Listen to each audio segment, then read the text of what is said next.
Hi friends, I have a book for you today. It's called Apple Trouble. Do you see what's on this book? What kind of animal is on that? It's a hedgehog. Do you see the big juicy apple? Yeah. So let me tell you, this book is called Apple Trouble, and it's by Ragnald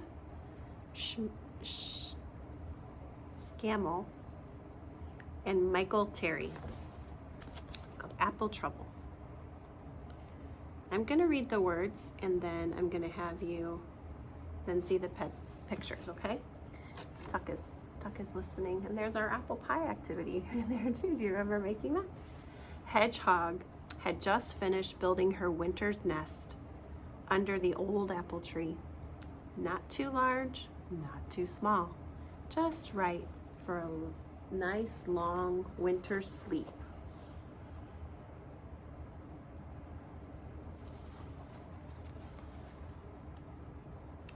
Squirrel scurried past. Oh, I think I skipped a page. Suddenly, a juicy red apple landed on her back. Ouch! Squealed Hedgehog. Plop! She curled into a spiny ball, hoping it would fall off. But when she uncurled, the juicy red apple was still there. Hedgehog tried to squeeze herself and the apple into a beautiful new nest, but she couldn't get in. No, she could not. Not with the apple on her back. The nest was too small. Oh dear, these words say. Oh dear. Squirrel scurried past with an armful of brown nuts. Stopped to help. Stand still. I'll push the apple off, he said.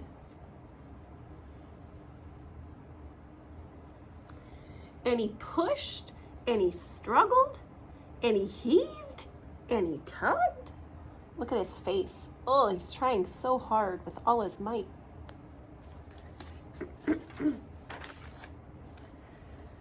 But the juicy red apple stayed where it was. Worse still, 3 of Squirrel's brown nuts got caught into Hedgehog's spines. So now he had a juicy red apple and 3 brown nuts on his back. Oh dear, wailed Hedgehog. Winter is coming and I can't get into my nest. What will I do? Try rolling on your back, snorted Pig. Trotting up. That'll get rid of it all. Can you make a snorting sound like a pig? Hedgehog threw herself on the ground.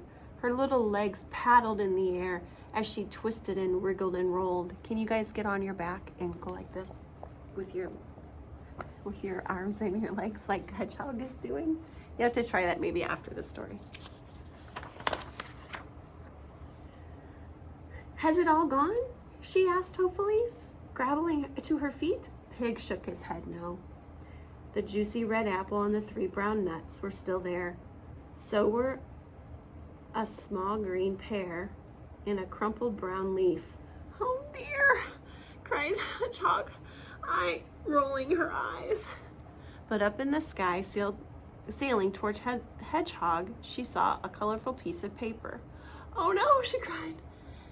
This way, and that. She ran as fast as she could. This way and that drifted the paper.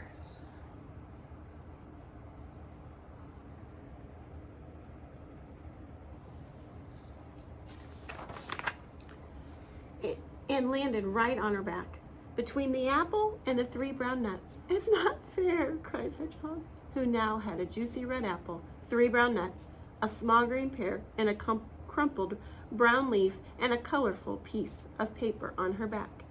I'll never get into my nest now. Hedgehog pattered to the pond and gazed at her reflection in the water. Hello, Hedgehog. That's a lot of stuff on your back, croaked the frog. I'm trying to get rid of it. Sniffle, Hedgehog. Dive, said Frog. That'll wash it off. Hedgehog dipped a foot into the murky water and then dived. What do you think she's gonna do?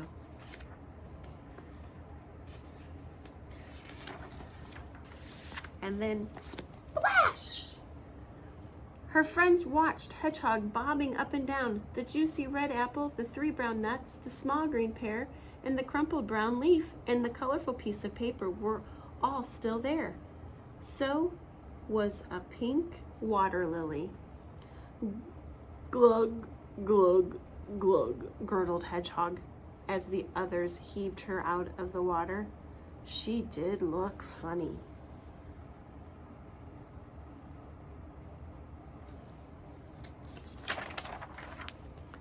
But Hedgehog did not find it funny. "Stop laughing," she sputtered.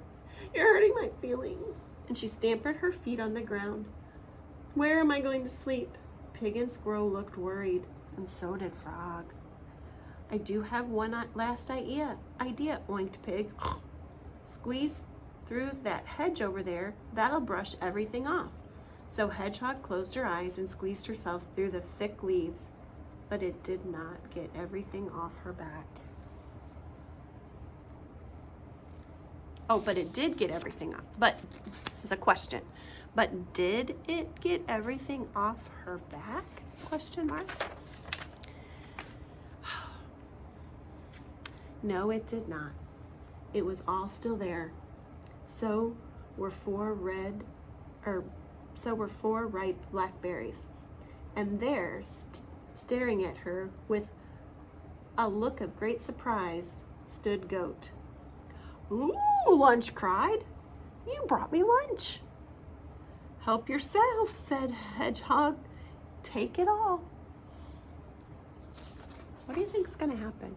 Think about that. What do goats like to eat for lunch? "Yippee!" brayed Goat. And then he picked off and ate the juicy red apple, the 3 brown nuts, the small green pear, and the pink water lily, and the 4 ripe blackberries. For dessert, he ate the paper. What? He ate the paper. Goats eat anything. The only thing he left was the crumpled brown leaf. He just couldn't eat any more. "Hooray!" cried Hedgehog. She felt light as a feather. "Thank you, Goat," she said. Then she ran as fast as her little legs could carry her, through the gate, past the pond, across the orchard, under the tree, and home to her nest. Hedgehog squeezed into her little nest. It fitted her perfectly, and it was the best nest ever. Outside, a cold wind blew another apple off the tree, but it didn't fall on Hedgehog. She was safe in her nest and fell fast asleep. Aww. That's the end. I hope you enjoyed the book.